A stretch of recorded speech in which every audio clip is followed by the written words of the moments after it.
안녕하십니까. 김하나의 뉴스톡톡 김하나입니다. 오늘 제가 소개해드릴 기사는요. 아시아경제 문재원 기자님 기사고요.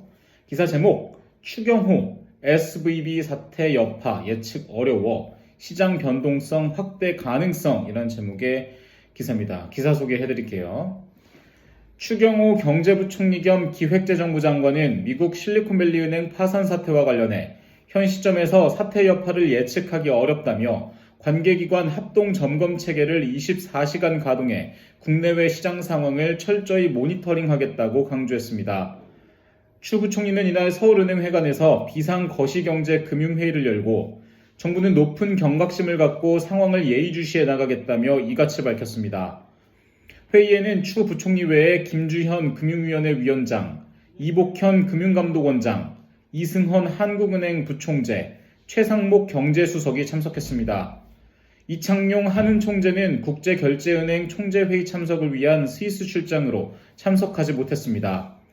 추 부총리는 지난 주말 미국 실리콘밸리은행 폐쇄를 기점으로 글로벌 금융시장 변동성이 재차 확대되자 각국 정부가 신속히 시장 안정 조치에 나서는 모습이라며 미국의 경우 시그니처 은행까지 폐쇄되면서 시장 불안이 확대되자 미국 재무부, 연방준비제도, 연방예금보험공사는 지난 주말 예금자 보호 및 유동성 지원 조치를 긴급 발표했다고 설명했습니다.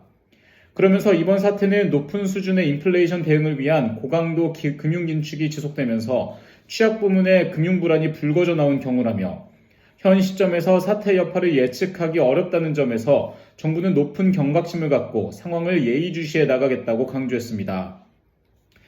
SVB 파산 이후 미국 등 주요국이 시장 안정책을 내놓고 있지만 국제 금융시장은 다소 상반된 모습을 보이는 중입니다. 안전자산 선호 심리가 지속되는 가운데 시장은 이달 열리는 공개시장위원회의 금리 인상 속도가 완화될 것으로 기대하며 미 국채금리는 큰 폭 하락했고 주요 주가지수는 혼조세로 마감했습니다. 추 부총리는 우리 금융시장은 전반적으로 안정을 유지하고 있다고 설명했습니다. 추 부총리는 주식시장은 미국 등의 대응 조치 이후 외국인 자금 유입 등으로 코스피뿐만 아니라 벤처기업이 다수인 코스닥도 소폭 반등했다며 국채시장은 안전자산 선호가 강화되고 글로벌 긴축 전망이 약화되면서 국채금리가 큰 폭 하락했다고 말했습니다. 이어 국내 금융기관은 자산, 부채 구조가 실리콘밸리은행과 상이하고 유동성이 양호해서 일시적 충격에 견딜 수 있는 충분한 기초 체력을 가지고 있는 것으로 평가되고 있다며 국내 은행 등 주요 금융기관 및 4대 공적연금, 한국투자공사, 우정사업본부 등 투자기관 등의 관련 은행들에 대한 익스포저 규모도 상대적으로 크지 않은 것으로 파악되고 있어 현 단계에서의 직접적인 영향은 제한적일 것으로 예상된다고 말했습니다. 다만 추 부총리는 금융시스템 불안 요인까지 겹치면서 향후 시장 변동성이 확대될 가능성을 배제할 수 없는 만큼 정부와 관계기관은 긴장의 끈을 놓지 않겠다고 강조했습니다. 그는 관계기관 합동 점검 체계를 24시간 가동해 국내외 시장 상황을 실시간 면밀히 모니터링하고 금융시스템 전반의 취약 요인을 지속 점검 보완하겠다며 필요시에는 관계기관 공조하에 신속히 시장 안정 조치를 시행하도록 하겠다고 말했습니다.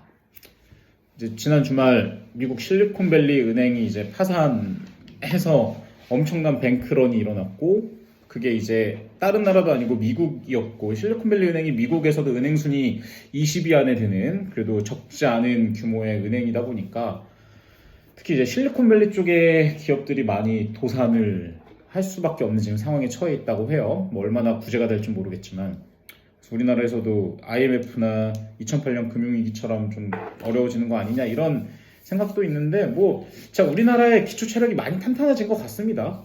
미국에서 진짜 미국의 모건스탠이나 이런 1, 2위 은행이 그랬다면 모르겠지만 그래도 중견급 은행에서 이런 사태가 발생을 했는데도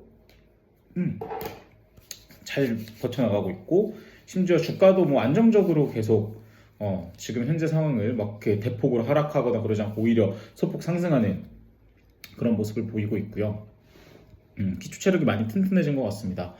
시장 변동성이 계속해서 확대될 만큼 지금은 조금 투자를 할 때 있어서 조심해야 될 필요는 있을 것 같아요. 뭔가 과감하게 저지르기보다는 물론 이럴 때 선관을 갖고 과감하게 저질러서 이제 돈을 많이 버는 사람도 있겠지만 그럴 자신이 없으면 일단은 조금 지켜보는 그런 모습을 보여주면 좋지 않을까 생각이 들고 어쨌든 국채 금리가 이제 큰 폭으로 하락을 했기 때문에 우리나라에서도 금리 인상은 조금 어렵지 않을까 당분간은 그런 생각을 한번 또 해봅니다.